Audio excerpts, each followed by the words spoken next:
ലോകത്തിന് തന്നെ മാതൃകയായ വിദ്യാഭ്യാസ നയത്തെ കേരളം എതിർക്കുന്നത് അവ്യക്തത ഉണ്ടാക്കുന്നതെന്ന് ബിജെപി മുൻ ദേശീയ ഉപാധ്യക്ഷൻ Vinay Sahasrabuddhe.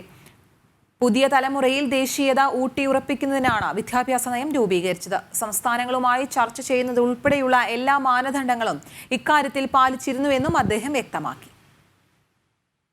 Indian council for cultural റിലേഷൻസിൻ്റെ അധ്യക്ഷനും അതുപോലെ തന്നെ മുൻ BJP MP-യും നേരത്തെ BJPയുടെ ദേശീയ ഉപാധ്യക്ഷനുമായിരുന്ന വിനയ് സഹസ്രബുദ്ധെ ഇപ്പോൾ നമ്മോടൊപ്പം ചേരുകയാണ്. വിദ്യാഭ്യാസ വിഷയങ്ങളിൽ ഏറെ പ്രാവീണ്യം നേടിയിട്ടുള്ള അദ്ദേഹത്തോട് നമുക്ക് പുതിയ വിദ്യാഭ്യാസ നയങ്ങളെക്കുറിച്ചെല്ലാം ചോദിച്ചറിയാം. Definitely welcome to Kozhikode, sir. And directly I'm coming to the issue of education. The education, we have a unique mission and vision in the new education policy. But the new education policy have very good and wonderful things that is inlaid in it. What you say, what is the feature, what is the specialty of this educational policy of India? The new education policy of India has been initiated by Modi government. There are three things. First of all, it is very resilient. It allows you to change path, take different path, take two paths at a time, simultaneously pursuing maybe two degrees. So the kind of resilience that it is there, it's something very, very remarkable that was not there earlier, number one.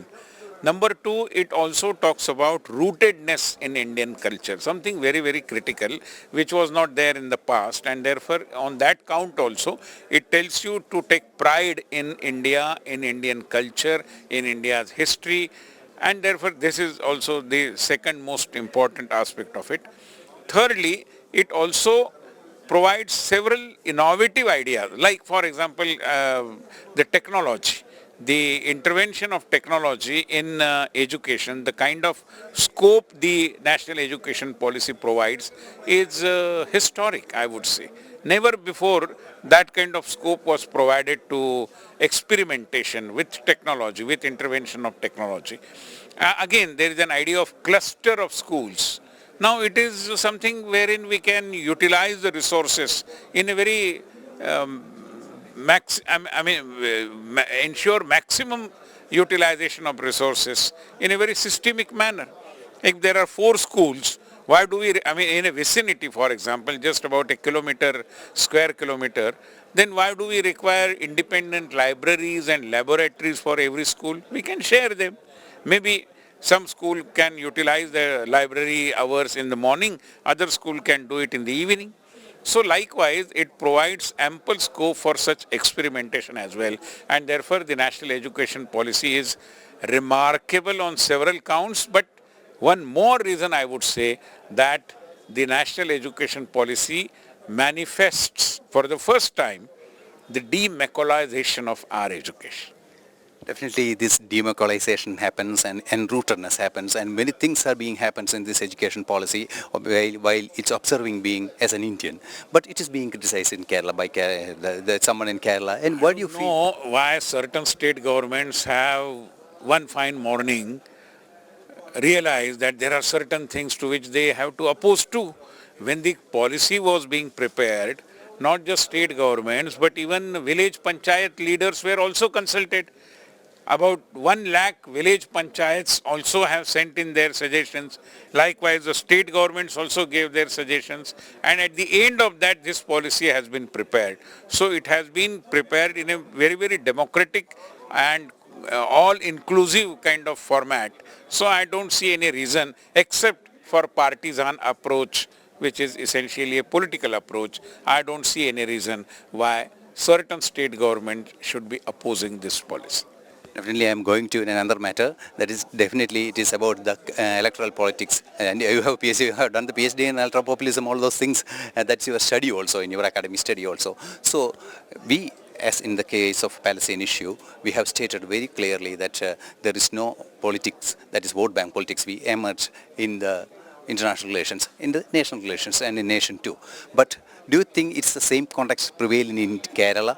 Being a state of India, the same thing is prevailing in Kerala?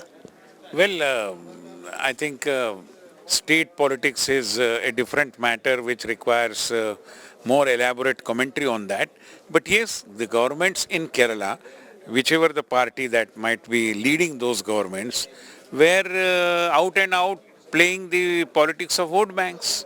and therefore vote bank has become synonymous with the politics of Kerala, unfortunately, played by either the Congress party or the Communist parties.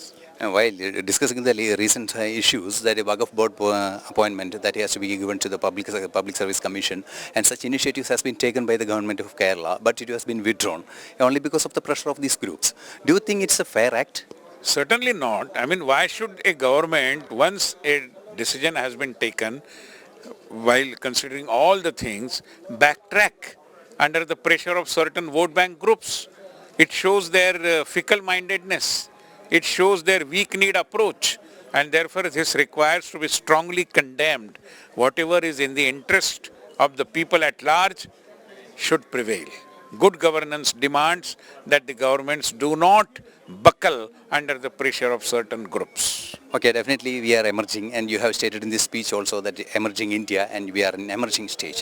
Could you tell me some examples of emerging India? Well, emerging is India acquiring some new dimensions in tune with the new changing world or changing global order. For example, India has been an aspiring India kind of, but now this India, the new India about which Prime Minister Narendra Modi has been speaking, is an assertive India, is in a way also an India that has been insofar as the knowledge and other things are concerned, an advancing India. So we are progressing every now and then. The new technologies, the creativity shown by our entrepreneurs, the startup people is taking the idea of India to a new level and acquiring some new dimensions as well. So thank you very much for being with me, sir. Thank you so very much.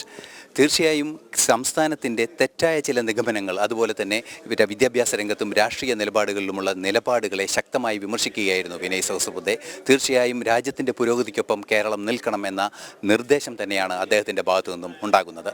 Cameraman Manu ദാമോദറിനൊപ്പം Aison Jose, ജനം, കോഴിക്കോട്.